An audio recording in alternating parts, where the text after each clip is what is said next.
Selamat malam guys, selamat datang di vlog gua. Sekarang gua lagi ada di Kota Tua, seperti biasa guys, karena jalur gua lewat Kota Tua dan malam ini kebetulan hujan guys.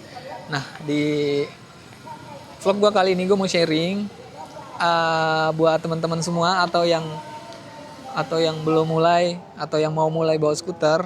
Nah gue ceritain bahwa suka dukanya bawa skuter itu kalau misalnya kita naik KRL itu biasanya akan dijutekin sama penumpang-penumpang lain karena bisa jadi barang bawaan kita skuter itu ngeganggu mereka guys. Nah gue mau kasih tips soal gimana meminimalisir gitu ya, mengurangi tingkat kejutekan penumpang-penumpang lain terhadap kita guys. Jadi ini berdasarkan pengalaman gue pribadi setelah gue nyobain sekitar 1-2 bulan itu gue coba-coba posisi cara bawanya, terus posisi gue berdiri di kereta itu udah gue cobain semua guys. Jadi totalnya sampai hari ini gue udah pulang pergi bawa skuter itu 5 atau 6 bulanan lah. Mungkin masuk bulan ke-5 gitu guys. Nah, jadi jangan di skip videonya, tonton terus vlog gue guys. Oke, tips yang pertama pastiin skuter kalian itu bersih guys. Ini penting, terutama kalau habis jalanan becek ya. Apalagi habis hujan kayak gini pastinya skuternya kotor, jalanan becek. Nah kalau misalnya kotor pas naik ke KRL, skuter kita kena baju orang, desek-desekan, pasti mereka marah dan gak nyaman banget gitu. Nah itu yang mesti dilakuin adalah pastiin skuter kita itu bersih guys.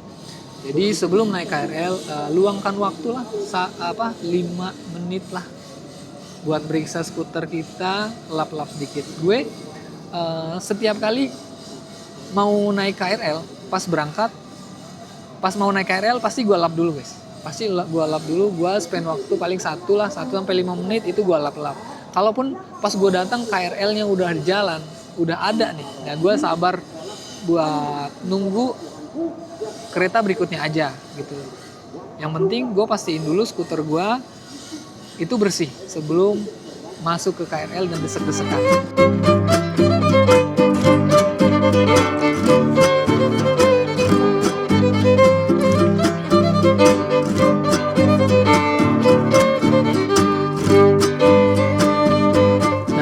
Tips yang kedua guys, yang kedua itu cara kita bawa skuter di dalam gerbongnya. Lebih ke apa ya? Lebih ke cara pegangnya lah, cara pegangnya. Biasanya kan megangnya kayak gini ya, megangnya itu kayak gini bawahnya di dalam skuter. Ini hanya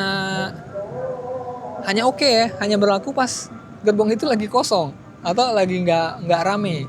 Tapi kalau misalnya pas rame di jam pagi itu udah nggak bisa lagi bawa skuter dengan cara yang kayak gini. Gue mau gue tunjukin cara gue bawa skuter di jam-jam tertentu dalam keadaan gerbong tertentu gitu. Ada pas rame banget, pas biasa aja, atau pas lagi kosong gitu loh. Pas rame banget, nah itu kudu beda lagi tuh caranya. Intinya cara kita bawa pegang skuter di dalam gerbong itu supaya enggak ngeganggu orang gitu, enggak terlalu banyak makan space guys. Apalagi di jam-jam yang pagi itu rame banget gitu. Gua kasih video kondisi gerbong yang bener-bener rame gitu loh. Jadi kira-kira kayak gini guys. Nah ini saking ramenya gue pernah skuter ini pas gue pegang itu keangkat guys, bener-bener keangkat dan kegeser gitu loh. Ini kan 16 kilo itu beneran keangkat saking desek-desekannya kayak gitu.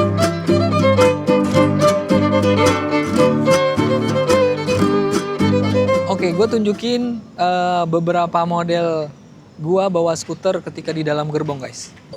Nah, ini umumnya bawa skuter tuh gini guys. Tapi kalau di dalam gerbong, kalau gerbongnya rame, itu nggak bisa model begini guys. Ini pasti ini akan banyak makan banget space. Apalagi kalau rame, ini posisi ini akan bersentuhan langsung sama penumpang-penumpang lain guys. Nah ini bikin mereka nggak nyaman. Nah ini kalau misalnya kosong, pakai kayak gini boleh kalau misalnya kosong, atau pas posisi mau keluar kayak gitu. Nah gua biasanya begini. Nah gini guys, Gini. Jadi skuter itu gue peluk. Bagian ban ini bagian ke apa? Arahnya di badan. Ban ini di body. Kayak gini. Jadi yang gue pantau, yang gue harus apa? Gue harus apa namanya ya? Gue harus selalu meriksa itu bagian bawahnya sini aja. Karena ini bisa ketendang sama orang gitu, sama ketendang sama penumpang lain gitu. Ini lumayan loh kalau misalnya kena kaki, lumayan guys. Ada lagi gue gini. Nah begini guys. Nah gini. Ini kalau misalnya posisi di sebelahnya itu dinding gitu. Jadi gue taruhnya gini. Nah, gue tinggal ngecek di bagian ujungnya juga. Karena ini biasanya kalau misalnya posisi kita ke apa? Kalau nggak posisi gini, stang ini dalam posisi yang bebas. Ini rentan nyangkut di tas atau badan orang lain kayak gitu. Jadi ini gue tutup begini. Ini rem supaya dia nggak meluncur gitu guys. Kira-kira begini. Nah kayak gini. Posisi kayak gini. Ini bisa kalau misalnya mau disenderin di pintu, sisi pintu. Biasanya ada cekungan dikit ya, ada ruang sedikit. Tempelin gini, tempelin gitu. Cuman kalau di pintu ketika penumpang masuk, itu nyangkut di bagian stangnya. Nah, kayak gitu.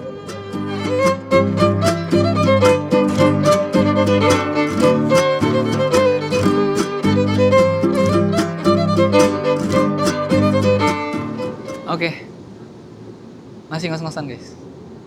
Jadi tips berikutnya itu posisi kita ada di dalam kereta. Jadi gue naik kereta kebetulan pas naik itu nggak rame-rame amat guys.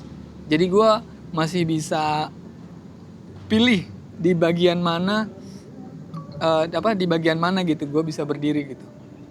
Nah, jadi kalau misalnya teman-teman masuk ke gerbong itu pas udah rame, better kalau bisa ngalah dulu gitu. Ngalah dulu sampai atau cari celah gitu biar bisa masuk. Kalau misalnya nggak terlalu jauh ya bisa berdiri di samping pintu, pastiin nggak ngeganggu orang. Posisi favorit gue sebenarnya ada di depan pintu, depan samping pintu gerbong. Itu sebenarnya posisi favorit gue. Tapi kalau di jam-jam rush hour pagi sama pulang itu nggak ideal banget gitu. Itu pasti desek-desekan banget. Itu susah lah. Nah kalau misalnya di jam-jam sibuk, posisi favorit gue itu ada di antara sambungan gerbong. Kalau nggak sambungan gerbong di depan kursi prioritas merah ya, kursi merah di dekat sambungan gerbong. Kenapa? Biasanya di situ yang duduk di situ keluarnya itu langsung ke, kan kalau misalnya kita duduknya ngadep dinding atau pintu gerbong itu ada di sisi kiri, biasanya mereka keluarnya begini gitu. Nggak jarang tuh ada yang keluar dia lewat gerbong, kecuali yang memang dia mau pindah ke gerbong gitu. Nah gue ada di situ. Itu menurut gue itu posisi yang paling PW lah, jadi nggak terlalu banyak ngeganggu, nggak terlalu geser-geser. Kalau misalnya di tengah, di depan pintu atau di tengah-tengah, biasanya pas lagi numpuk banget, wah itu kegesernya jauh cuy. Itu benar-benar benar-benar desekan. Itu titik paling rame itu pasti di situ guys, kayak gitu.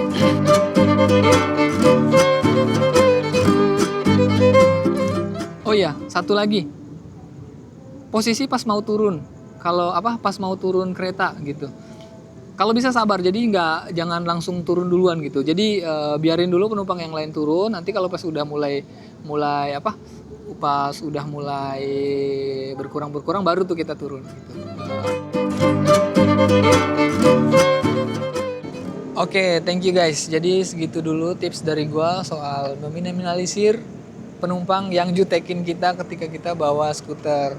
Mudah-mudahan apa yang udah kita coba lakuin itu bisa mengurangi tingkat kejutikan penumpang-penumpang yang lain. Ya kalaupun masih ada yang yang kurang nyaman gitu ya, yang nggak nyaman ya maklumin aja, namanya juga manusia bukan nabi boy, ya kan. Oke, berhubung malam ini juga udah mulai hujan lagi nih guys, jadi segitu dulu vlog gua hari ini. Jangan lupa like sama subscribe. Mudah-mudahan vlog gua kali ini bermanfaat buat kalian semuanya. Thank you.